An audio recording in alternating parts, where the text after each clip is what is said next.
नमस्कार, मैं आकाश त्रिपाठी अंकित स्वामी विवेकानंद विद्यालय बरुआर हरदोई के आधिकारिक यूट्यूब चैनल विवेकानंद क्लासेस में आप सभी का एक बार फिर स्वागत करता हूं। एक बार पुनः मैं कुछ महत्वपूर्ण प्रश्नों के संकलन के साथ आपसे ऑनलाइन जुड़ रहा हूं। जीव विज्ञान द्वितीय अध्याय जंतु तथा पौधों में नियंत्रण एवं समन्वय, इसका भाग दूसरा है ये। आइए प्रारंभ करते हैं। आपके सामने पहला सवाल। 15 प्रश्न पिछले वीडियो में मैंने कंप्लीट कराए थे, उसके आगे से हैं यहाँ। तो पहला यहाँ पर आज का प्रश्न है, हार्मोन के संबंध में सही कथन है। आपको बताना है कि निम्नलिखित में से 4 कथन जो दिए गए हैं उसमें कौन सा कथन हार्मोन के बारे में सही सिद्ध होता है। पहला ऑप्शन है, हार्मोन की केवल अधिकता से ही रोग होते हैं। दूसरा ऑप्शन है, रासायनिक दृष्टि से सभी हार्मोन्स स्टेरॉइड होते हैं। तीसरा ऑप्शन है, हार्मोन शरीर के विभिन्न भागों में संचित किए जा सकते हैं। और चौथा ऑप्शन है, एक जाति के जीवों में बने हार्मोन दूसरी जाति के जीवों में भी कार्य करते हैं।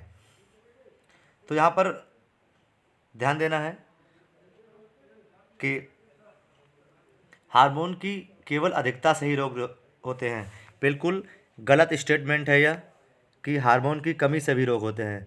जैसे मान लीजिए इंसुलिन हार्मोन की कमी से मधुमेह रोग होता है, तो यह बिल्कुल गलत स्टेटमेंट है कि हार्मोन की अधिकता से ही केवल रोग होते हैं। बिल्कुल गलत बात है। हार्मोन की अधिकता और कमी दोनों से ही रोग हो जाते हैं। दूसरा स्टेटमेंट है, रासायनिक दृष्टि से सभी हार्मोन स्टेरॉइड होते हैं। यह भी गलत स्टेटमेंट है, क्योंकि रासायनिक दृष्टि से हार्मोन्स जो होते हैं वो प्रोटीन होते हैं। तीसरा ऑप्शन है यहाँ पर, हार्मोन शरीर के विभिन्न भागों में संचित किए जा सकते हैं। तो बिल्कुल गलत स्टेटमेंट है कि हार्मोन जो होते हैं वो हमारे शरीर में संचित नहीं किए जाते हैं, उत्पन्न होते हैं और अपना कार्य करते हैं। तो इसलिए इसका ऑप्शन डी सही हो जाएगा कि एक जाति के जीवों में बने हार्मोन दूसरी जाति के जीवों में भी कार्य करते हैं। आगे बढ़ते हैं।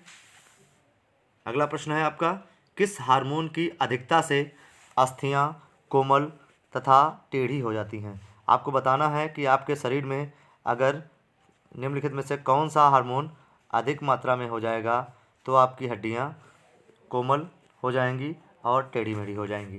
पहला ऑप्शन है थायरॉक्सिन, दूसरा ऑप्शन है वृद्धि हार्मोन, तीसरा ऑप्शन है यहाँ पर रिलैक्सिन और चौथा ऑप्शन है यहाँ पर पैराथार्मोन। तो इसका ऑप्शन डी सही हो जाएगा। अगर आपके शरीर में पैराथार्मोन हार्मोन की अधिकता होती है यहाँ पर, तो आपकी अस्थियाँ हड्डियाँ कोमल और टेढ़ी मेढ़ी हो जाएंगी। जो वृद्धि हार्मोन के नाम में ही यहाँ पे वृद्धि, तो ये वृद्धि के लिए उत्तरदायी होता है।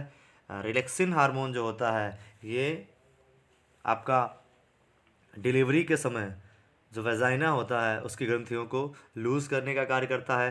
और थायरॉक्सिन जो कि थायराइड ग्रंथि के द्वारा स्रावित होता है। जो आयोडीन की कमी से घेंघा रोग हो जाता है, तो ये जो है आपकी थायराइड ग्रंथि ही इसमें सूजन आ जाती है, गांठ जैसी बन जाती है। आगे बढ़ते हैं।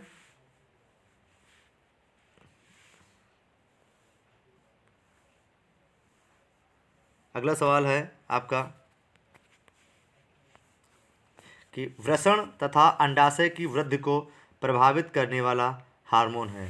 यहाँ पर जो टेस्टिस होता है या जो वृषण होता है और अंडाशय होता है उसकी वृद्धि को कौन सा हार्मोन प्रभावित करता है। तो पहला ऑप्शन है यहाँ पर है प्रोजेस्टेरॉन, दूसरा ऑप्शन है टेस्टोस्टेरॉन, तीसरा है फॉलिकल स्टिमुलेटिंग हार्मोन और चौथा ऑप्शन है गैस्ट्रिन। तो जो प्रोजेस्टेरॉन और टेस्टोस्टेरॉन है ये दोनों आपके सेक्स हार्मोन हैं, इसलिए दोनों ऑप्शन गलत हो जाएंगे। और जो डी ऑप्शन यहाँ पर है गैस्ट्रिन, ये आमाशय के द्वारा स्रावित होता है, ये भोजन को पचाने के लिए सहायता करता है, मदद करता है, इसलिए इसका ऑप्शन सी सही हो जाएगा यहाँ पर कि जो आपका फॉलिकल स्टिमुलेटिंग हार्मोन होता है FSH जिसका शॉर्ट फॉर्म है FSH। ये प्रसरण तथा अंडाशय की वृद्धि को प्रभावित करने वाला हार्मोन है। आगे बढ़ते हैं। TSH का पूरा नाम है। यहाँ पर आपको ये हार्मोन है TSH, इसका पूरा नाम बताना है। पहला ऑप्शन है थायरॉक्सिन स्टिमुलेटिंग हार्मोन, दूसरा ऑप्शन है थायमीन स्टिमुलेटिंग हार्मोन, तीसरा ऑप्शन है टायरोसिन स्टिमुलेटिंग हार्मोन और चौथा अंतिम ऑप्शन है थायराइड स्टिमुलेटिंग हार्मोन। तो जो आपका हार्मोन TSH है, इसका पूरा नाम होता है थायरॉक्सिन स्टिमुलेटिंग हार्मोन, इसलिए इसका ऑप्शन ए सही हो जाएगा। यहाँ पर थायरॉक्सिन स्टिमुलेटिंग हार्मोन जो होता है, इसका पूरा नाम होता है। आगे बढ़ते हैं।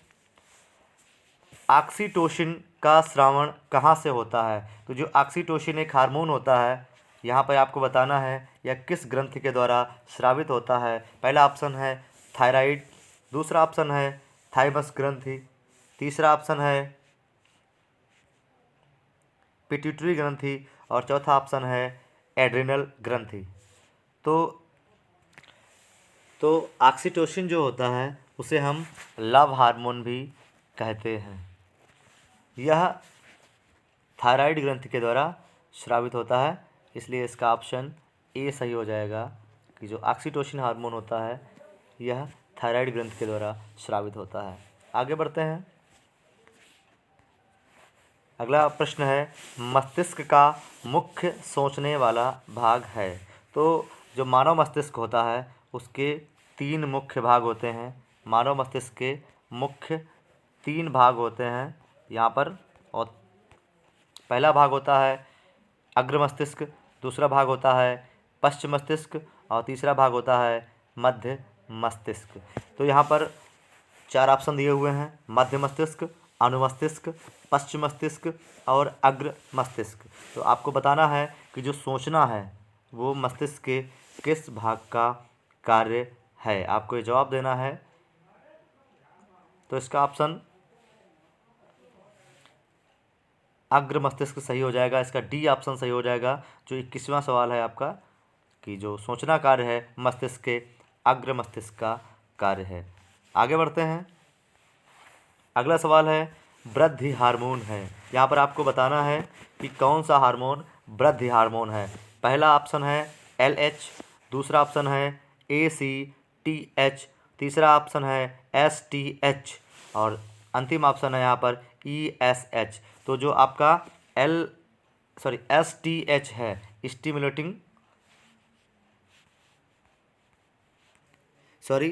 सोमैटोस्टेटिन हार्मोन, जिसे STH के नाम से भी जाना जाता है, यह एक वृद्धि हार्मोन है, इसलिए इसका ऑप्शन सी सही हो जाएगा यहाँ पर कि जो STH है वह एक वृद्धि हार्मोन है। आगे बढ़ते हैं। अगला सवाल आपकी स्क्रीन पर यह रहा कि कैल्शियम तथा फास्फोरस के उपापचय के नियंत्रण हेतु कौन सा हार्मोन स्रावित होता है। यहाँ पर आपको बताना है कि कैल्शियम और फास्फोरस Ca और P, कैल्शियम और फास्फोरस का नियंत्रण करने के लिए शरीर में कौन सा हार्मोन स्रावित होता है। पहला ऑप्शन है पैराथायराइड, दूसरा ऑप्शन है थायराइड ग्रंथि, तीसरा ऑप्शन है पिट्यूटरी ग्रंथि और चौथा ऑप्शन है अग्न्याशय ग्रंथि। तो यहाँ पर अग्न्याशय ग्रंथि जो होता है वो तो बिल्कुल होगा नहीं। पिट्यूटरी ग्लैंड जो होता है वह इमरजेंसी ग्लैंड होती है। थायराइड से थायरॉक्सिन हार्मोन साबित होता है, इसलिए इसका ऑप्शन ए सही हो जाएगा कि जो पैराथायराइड ग्रंथि होती है, पैराथायराइड ग्रंथि जो होती है वह कैल्शियम और फास्फोरस के उपापचय के नियंत्रण हेतु हार्मोन स्रावित करती है। आगे बढ़ते हैं। पिट्यूटरी ग्रंथि की पश्च पाली से निकलने वाला हार्मोन है। यहाँ पर आपको बताना है जो पिट्यूटरी ग्लैंड होती है उसकी पश्च पाली से कौन सा हार्मोन निकलता है। पहला ऑप्शन है प्रोलैक्टिन हार्मोन, दूसरा ऑप्शन है सोमैटोट्रोपिन हार्मोन, तीसरा ऑप्शन है वासोप्रेसिन हार्मोन और चौथा अंतिम ऑप्शन है एड्रीनोकार्टिकोट्रोपिक हार्मोन। तो यहाँ पर पिट्यूटरी ग्लैंड की जो पश्च पाली से स्रावित होने वाला हार्मोन है वो एड्रीनोकार्टिकोट्रोपिक हार्मोन है। यह पिट्यूटरी ग्लैंड की पश्च पाली से स्रावित होने वाला हार्मोन है। आगे बढ़ते हैं। पतझड़ से संबंधित हार्मोन है। यहाँ पर आपको बताना है कि पौधों में कौन सा हार्मोन पतझड़ के लिए उत्तरदायी है। पहला ऑप्शन है आपका ऑक्सिन हार्मोन, दूसरा है जिब्रेलिन, तीसरा है एब्सिसिक अम्ल और चौथा ऑप्शन है एथिलीन। तो एथिलीन हार्मोन जो होता है वह गैसिक अवस्था में पाया जाने वाला एकमात्र हार्मोन है। यह फलों को पकाने के लिए प्रयोग में लाया जाता है। एब्सिसिक अम्ल जो है वह यहाँ पर नहीं हो जाएगा होगा, क्योंकि यह भी एक वृद्धि रोधक हार्मोन है, यह पौधों में वृद्धि को रोकता है। और ऑक्सिन हार्मोन जो है वह यहाँ पर पतझड़ से संबंधित है। ऑक्सिन हार्मोन जो है वो पतझड़ को प्रेरित करने का कार्य करता है, इसलिए इसका ऑप्शन ए सही हो जाएगा। आगे बढ़ते हैं। यहाँ पर बहुत ही इंपॉर्टेंट क्वेश्चन है, ये वेरी इंपॉर्टेंट है ये, कि केवल नर में पाई जाने वाली ग्रंथ है। यहाँ पर आपको बताना है कि कौन सी केवल नर से संबंधित ग्रंथि है। तो प्रोस्टेट ग्रंथ पहला ऑप्शन है, ये 2014 में आया हुआ प्रश्न है यह। और दूसरा ऑप्शन है जठर ग्रंथियाँ, तीसरा है पेरिनियल ग्लैंड ग्रंथि और चौथा ऑप्शन है पैंक्रियाज। तो पैंक्रियाज जिसे सामान्यतः आमाशय के नाम से भी जाना जाता है। तो यह तो नर और मादा दोनों में पाई जाने वाली ग्रंथि है। पेरिनियल ग्रंथि भी दोनों में पाई जाती है, जठर ग्रंथियाँ भी दोनों में पाई जाती है, क्योंकि यह पाचक ग्रंथि है। लेकिन जो प्रोस्टेट ग्रंथि है यह एक जनन के लिए उत्तरदायी ग्रंथि है, यह एक सेक्स ग्लैंड है, इसलिए यह केवल मेल में ही पाई जाती है, नर में ही पाई जाती है। इसलिए इसका ऑप्शन ए सही हो जाएगा कि जो प्रोस्टेट ग्रंथि है वह केवल और केवल नर में पाई जाती है। आगे बढ़ते हैं। हार्मोन क्या हैं? हार्मोन की यहाँ पर प्रकृति बतानी है आपको कि हार्मोन किस प्रकृति के होते हैं। प्रोटीन होते हैं, एमिनो अम्ल होते हैं, या कार्बोनेट होते हैं, या जटिल कार्बोनेट होते हैं। तो एक स्टेटमेंट है कि सभी जो हार्मोन्स हैं वो सब प्रोटीन होते हैं, अर्थात सभी हार्मोन प्रोटीन से मिलकर बने होते हैं, ये प्रोटीन की प्रकृति वाले होते हैं, अतः इसका ऑप्शन ए सही हो जाएगा। आगे बढ़ते हैं। अतर्व चक्र का नियमन किस ग्रंथ के हार्मोन द्वारा होता है? तो अतर्व चक्र जिसे सामान्यतः ऋतुचक्र, ऋतुस्राव, मधुचक्र, मेंस्ट्रुअल साइकिल या MC जिसका शॉर्ट नेम होता है के नाम से जाना जाता है। यह सामान्यतः एक महिलाओं में युवावस्था को दर्शाने के लिए, प्रेरित करने के लिए स्रावित होने वाला एक प्रारंभ होने वाला एक चक्र है। यह चक्र जब प्रारंभ होता है तो वहाँ पर वो जनन के लिए एक्टिव हो जाता है, उनकी जो जनन के लिए तैयार हो जाती हैं, ऐसा यह हार्मोन सूचना देता है। तो आपको यहाँ पर बताना है कि अतर्व